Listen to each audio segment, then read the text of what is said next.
Hey y'all, it's Alexis from Ask Alexis, and I was meditating this morning and I got this message on my mind for my upcoming program, R&R for Melanated Women, and I just wanted to talk about alignment. So in this poorly drawn body here, it says, let's talk alignment. And yes, I am that corny. I am a former teacher. This is just my teaching style. So often I hear a lot of spiritual practitioners, I hear a lot like religious, everybody talk about, ooh, I want to be in alignment. And everybody has different language for alignment and different impact or what it means to them. They have a different relationship with what alignment means. And that is obvious because we're all individuations, right? But I wanted to give what if we could look at alignment as a process? Because if you see it as a process, then it doesn't matter the individuation. If the individual undergoes a overview, like an overarching process, then they're in alignment. Plus, newsflash, I gotta tell y'all this. There's no moment you're not in alignment, no matter how much you don't like what you're manifesting or how much you don't like what you see in front of you. And now, that don't excuse what you see in front of you or make what's in front of you all your fault. But it does mean that, and just so y'all know, I can't see the comments because the camera switched around. But I hope you like it. I hope you're watching it. If nobody watching, you should watch now. But it doesn't excuse stuff like racism or anything like that. And I'm going to explain how. Because we all show up here with a certain level of instruction in our bodies that help us get into alignment with our soul's purpose for humanity's evolution. So, without further ado, let me explain all this stuff y'all can't read, but it was really just my notes to make sure I said everything. If you zoom in, maybe you can. That's fine. I'll probably make this an infographic or something later, but I had to get this idea out of my hand before I lost it. So when you want to talk alignment, you want to be aligned spirit, and then I have soul in here. Those are different things, but that's not this lesson. Spirit, mind, and your body, right? Because that's what we live through on this earth school. So we're spiritual beings having human experiences, and depending on what color our skin is, since humanity invented racism to create race, we're having that kind of human experience. And so I have some notes about what I know to be true about spirit, but if you do your work and get in alignment, get in touch with your inner self, you can check to see if these notes are true for you. So don't come for me trying to tell me what it's not. This is what it is for me, and this is what it is for people that I work with, and that's because we all be in alignment, right? So we don't have to disagree. Now, spirit, it houses all reality. If you think it's real, spirit house it. If you don't think it's real, spirit house it. Period. It houses reality, true and not true, all at the same time. Get into your own soul to see how much work you got to do there, like active work, tangible work. That's not the lesson. It has your soul's instructions. Now, when I say your soul's instructions, I mean what you came here to evolve and ascend through, or I mean if you consider it to be your destiny, like your soul for your cultural story where you jumped in that location-based position in time, whatever that is. It has that, right? Like when you go in, you tap into that part and you start to understand who you were here to become or who you are being while you're here. Then it has your cultural and ancestral relationships with your deities. Now, I know this is going to blow some of y'all minds, but what's true to me is that we create our deities by our relationship to the allness and what we want it to be. Now, these deities were created in other positions in time, and through that creation, relationship was built with knowledge and wisdom and how to relate to the deities that were created in the cultural stories in history or other positions in time. So, but we jumped in a body that has epigenetic instructions, and I'm jumping a little ahead, but you gotta kind of do it. And so that body has epigenetic instructions that spirit can talk to for your cultural and ancestral relationships with your deities. So some people, they be like, oh, they just got magic in their veins or magic in their body, they do because their ancestors worked real hard with their cultural stories and their deities. This is also why colonization is horrible for a spiritual relationship for a human body, because it cuts you off. My bad about that. It cuts you off from your spirit with your culture. I don't know how long that reigned before it did it, but your culture's history with your deities, the power that they connected with, like their deity, whoever it was. I got ancestors that was Christian, I got ancestors that was something else, but those relationships live in my body. Now, then it's also connected to oneness, even though it's not the entirety of oneness. But that's a different lesson. Feel that one out, see how it resonates, because oneness is all that is oneness and all that is not all at the same time. But sometimes that blow people out. Now, then we got the mind. That's where your consciousness translates the message. So it'll come from here. You got your consciousness that is just your individuated portion of the soul. And then it gets translated to instructions that your mind has to carry out. And so the mind creates thoughts and emotions, right? The mind is where the thoughts and emotions create habitual patterns.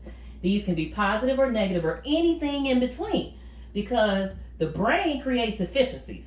So its whole job is to make patterns that happen quicker, so you don't have to spend as much conscious energy thinking about it. So like it has your subconscious and your conscious mind all in there. And then through the way your emotions and thoughts are connected to each other, that is how it makes these habitual patterns for your brain to just react to, unless otherwise told to do so, right? It's literally, its whole job is to put certain systems of your body on autopilot so you can carry out your soul's evolutionary purpose.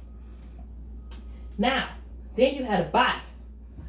Everybody think all the thinking gets done in the mind, but the body got neurons too, and the neurons in the mind travel down your whole nervous system in different areas, different chakras, however, depending on your story. I'm just trying to keep it as basic as possible.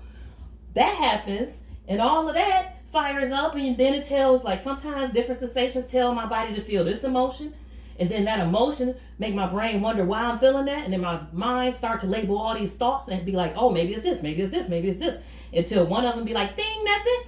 Or I get stuck in the anxiety spiral and I can't, and I had to do the work to get grounded, to get, talk to my therapist, my coach, that kind of stuff, do my own stuff.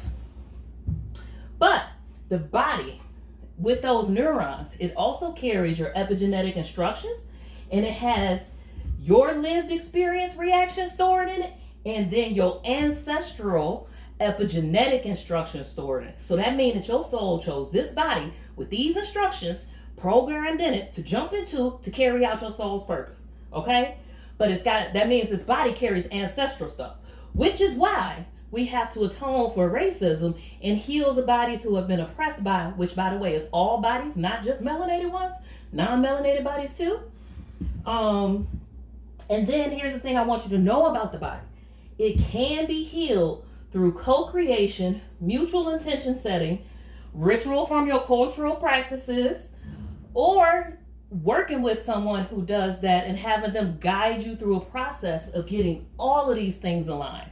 And while I gave you just a process of what has to be aligned, every culture, every religion, every modality of healing, whether it be science-based or whatever, well, maybe not science, what we consider Western science-based, but any other science considers spirit a part of it. But your mind and body have to work in alignment with each other, and the emotions and sensations and thoughts that get drawn have to also all be aligned. And so when you work with a guide, they can help you get recovery and restoration to be in alignment with what you want to see. Because here's the thing, all of these things is constantly manifesting all the time from whatever is available at the moment. And so if you don't like the reality that you're living, you have to do the work to become in alignment, which means tuning your body, mind, soul, thought, spirit to the reality that you want to see. And for different people, that is different things. And that is separate from the impact of one's lived experience on where they jumped on them. Where that soul jumped in the body, right? Like, because sometimes we here to get the experience, and the experience requires much more energy to keep the body alive than it does to tap into soul and spirit, which almost all cultures and religious practices tell you to tap into spirit in order to get your wholeness and restoration. And so when you work with me, we work with all of these from wherever your awareness is, because spirit can't give you what the mind can't allow. So it don't make no sense for me to really be going too much into stuff. Plus, and by the way, all of this I got from my wonderful teacher. Well, not all. I have my own relationship with spirit, and a lot of these things have been confirmed or I showed up with. But being able to have the language and process and be able to take other people through it. My wonderful teacher is Azabeth Forjanova from The Way of the High Priestess, and I just wanted to give her a shout out. And I've had so many other wonderful teachers all along the way, because everybody is some kind of reflection of knowledge. And if you thirst for knowledge, you can always get some. So when you want these things to be in alignment that you're satisfied with or content with, you have to do the work to learn how to tune your body vessel to that. And that's increasingly difficult. Your body went through trauma, and it's got trauma responses programmed in it that tell you something different in your subconscious mind, which you don't even know, because your conscious mind is saying, oh, I gotta achieve this goal, gotta achieve this goal, gotta achieve this goal. But wait, there's more. What if your ancestral epigenetic instruction, because maybe they had a lot more scarcity, are telling you, whoa, that ain't safe to go do that, and then you feel fear in your body, you don't even know how to rationalize. Gotta get on that veneration process. What about you have, when you're ready to do something, all you hear is the voices of your people that you grew up with criticizing you. You got to get that in alignment and get those patterns and thoughts and stuff like that rewritten. And so, even though you can do all of this by yourself, that's the hard way. You can still do all of this work in safe community and have restoration, because we're allowed to have safe community too, y'all. We don't have to be stuck feeling unsafe or like my individual liberties are oppressed because I have to care about people outside of myself. It's not a zero-sum world. We are all here on this world together, and we could work in alignment with each other, because the oneness we have right now, we do not like. I don't know nobody that like the way things look right now. So we got to do this work to align our individual selves to the reality we want to see, but we can do that in community with other people who are aligning their individual selves to the reality that they want to see. And the reality that I want to see everybody align their individual selves towards is what? Share, future, or bust, okay? So I forgot to put that in there. I'm going to go back and add the hashtag. But do me a favor, if you're watching, and drop hashtag share, future, or bust in the comments. If you found this message to be helpful or it helped you understand stuff, let me know. If you want to know more, you want me to teach about something else, if I know about it, I love teaching. Let me know in the comments. I can't see those comments right now. Y'all might have already had, so please don't get mad if I'm asking for stuff you already did. But this was my morning meditation. Today, Monday, so I guess this is a Moonbeam Monday, on alignment and what all you have to align. And just so you know, depending on the color of this body, aligning these things has increasingly more and more difficulty because of our divided system and systemic oppression, which divides all humans. And so, yeah, that's today's Moonbeam Monday. I'll see y'all the next time I see y'all.